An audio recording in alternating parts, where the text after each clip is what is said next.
interviewed a guy who is a black nationalist socialist. Okay, so I'm obviously not much of a black nationalist. I don't know if you're aware of that, but I'm not. And I'm not a socialist either.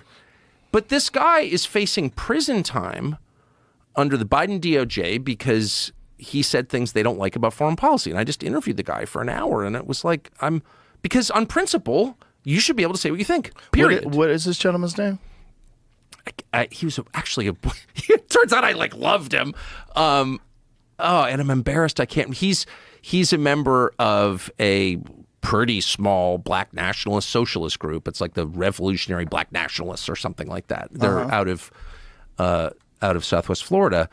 And he's literally facing prison for repeating Russian disinformation. He's not even accused of doing anything. He's accused of saying things the Biden DOJ doesn't like. Well, what were these things that he said? Repeating Russian propaganda. About the invasion of Ukraine. And his point was, well, there's a backstory here, which is that NATO has been moving eastward since 1991. And that's a massive threat to Russia. Missiles on their border from a hostile power is a threat. And the Biden administration accelerated that. And in response, Putin invaded eastern Ukraine. Now, you can disagree with that, but that's hardly a crackpot view, by the way. I think it's actually true. But even if you don't agree that it's true, that's not, you don't have to be a paid propagandist from the Kremlin to say that. Right. I have said it. I'm not a paid propagandist. Is this a gentleman? That's him right there. 4 Americans from a black empowerment organization work with Russian intelligence to spread propaganda, feds say. To spread propaganda. Now, propaganda, first of all, there's a lot of propaganda. But scroll up a little on that, Jamie, so I can read what this is saying. It's covered up. Oh, okay. Right?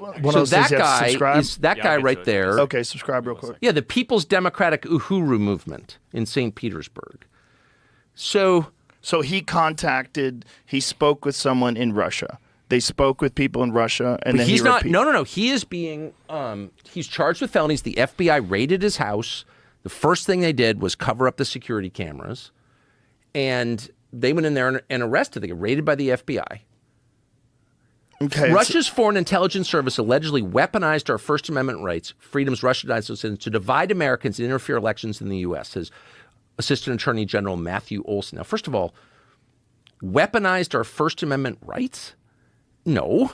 Your First Amendment rights are never a crime. Right. They're God-given. The government did not bestow them. You were born with them as a free person, period.